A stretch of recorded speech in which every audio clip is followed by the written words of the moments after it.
ಕಾವೇರಿ ನೀರು ಬಿಡುವಂತೆ ತಮಿಳುನಾಡು ಈಗ ಪಟ್ಟು ಹಿಡಿದಿದೆ.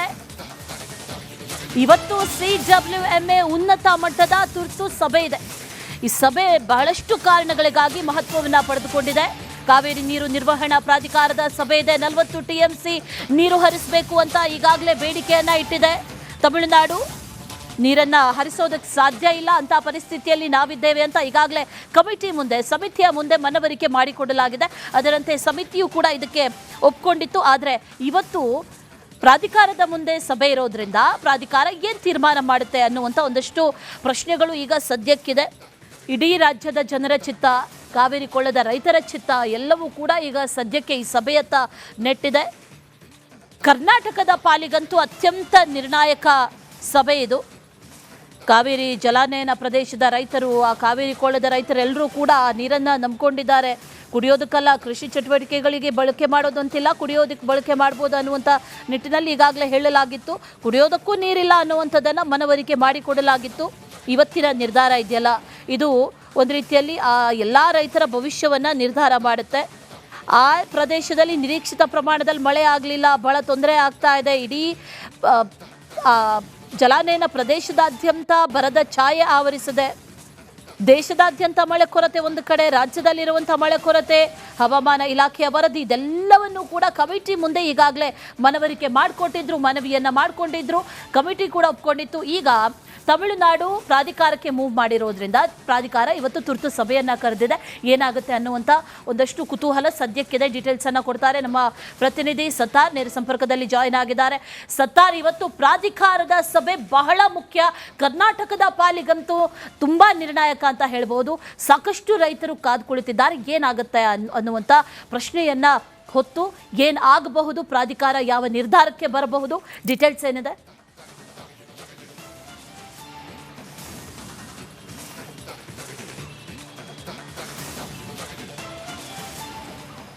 ಅಶ್ವಿನಿ, ಕಳೆದ ವಾರ ಕಾವೇರಿ ನೀರು ನಿಯಂತ್ರಣ ಸಮಿತಿಯ ಒಂದು ಮೀಟಿಂಗ್ ಮಾಡಿದಂಥ ಸಂದರ್ಭದಲ್ಲಿ ಕರ್ನಾಟಕಕ್ಕೆ ಅಂದರೆ ತಮಿಳುನಾಡಿಗೆ ನೀರು ಹರಿಸಬೇಕು ಅಂತ ಯಾವುದೇ ರೀತಿಯ ಸೂಚನೆ ಕೊಡದಂತಹ ಕಾರಣಕ್ಕಾಗಿ ಮತ್ತೊಂದು ಮೀಟಿಂಗ್ ಮಾಡಬೇಕು ಅಂತ ಮತ್ತೊಂದು ಮೀಟಿಂಗ್ ಮಾಡಲು ತಮಿಳುನಾಡು ಪಟ್ಟು ಹಿಡಿದಂತಹ ಕಾರಣಕ್ಕಾಗಿ ಇವತ್ತು ಕಾವೇರಿ ನೀರು ನಿಯಂತ್ರಣ ಸಮಿತಿ ಮೀಟಿಂಗ್ ಕರೆದಿರುವಂಥದ್ದು. ಅಂದರೆ CWMA ಒಂದು ಮೀಟಿಂಗ್ ಕರೆದಿದೆ. ಈ ಒಂದು ಮೀಟಿಂಗ್ನಲ್ಲಿ ಪ್ರಮುಖವಾಗಿ ಎರಡು ವಿಚಾರ, ಇಲ್ಲಿ ಕರ್ನಾಟಕದ ವಾದ ಏನಾಗಿರುತ್ತೆ ಅಥವಾ ತಮಿಳುನಾಡು ಯಾವ ವಿಚಾರ ಪ್ರಸ್ತಾಪ ಮಾಡುವ ಸಾಧ್ಯತೆ ಇದನ್ನು ನೋಡೋದಾದ್ರೆ 2018ರಲ್ಲಿ ಸುಪ್ರೀಂ ಕೋರ್ಟ್ ಒಂದು ತೀರ್ಪು ಕೊಟ್ಟಿರುತ್ತೆ. ಅಂದ್ರೆ ಕಾವೇರಿ ಜಲನಯನ ಪ್ರದೇಶದಲ್ಲಿ ವಾಡಿಕೆಯಷ್ಟು ಮಳೆಯಾದಂತಹ ಸಂದರ್ಭದಲ್ಲಿ ತಮಿಳುನಾಡಿಗೆ ಎಷ್ಟು ಪ್ರಮಾಣದಲ್ಲಿ ನೀರು ಹರಿಸಬೇಕು ಅಂತ ಒಂದು ತೀರ್ಪನ್ನು ಕೊಟ್ಟಿರುತ್ತೆ. ಅದರ ಪ್ರಕಾರ ಸದ್ಯಕ್ಕೆ ಅಂದ್ರೆ ಜೂನ್ ತಿಂಗಳಲ್ಲಿ ಸರಿಸುಮಾರು ಜೂನ್ ಮತ್ತು ಜುಲೈ ತಿಂಗಳ ಎರಡು ಸೇರಿ ಸರಿಸುಮಾರು 40 TMC ಅಷ್ಟು ನೀರನ್ನು ತಮಿಳುನಾಡಿಗೆ ಹರಿಸಬೇಕಾಗಿತ್ತು. ಬಟ್ ಇಲ್ಲಿ ರಾಜ್ಯದಲ್ಲಿ ಈ ಬಾರಿ ಮುಂಗಾರು ಕೊರತೆ ಆಗಿರೋದ್ರಿಂದ ಕೇವಲ 3 TMC ಅಷ್ಟು ನೀರನ್ನು ಮಾತ್ರ ಹರಿಸಿರುವುದರಿಂದ ಈ ಒಂದು ವಿಚಾರವನ್ನು ಪ್ರಸ್ತಾಪ ಮಾಡುವಂತಹ ಸಾಧ್ಯತೆ ಇದೆ.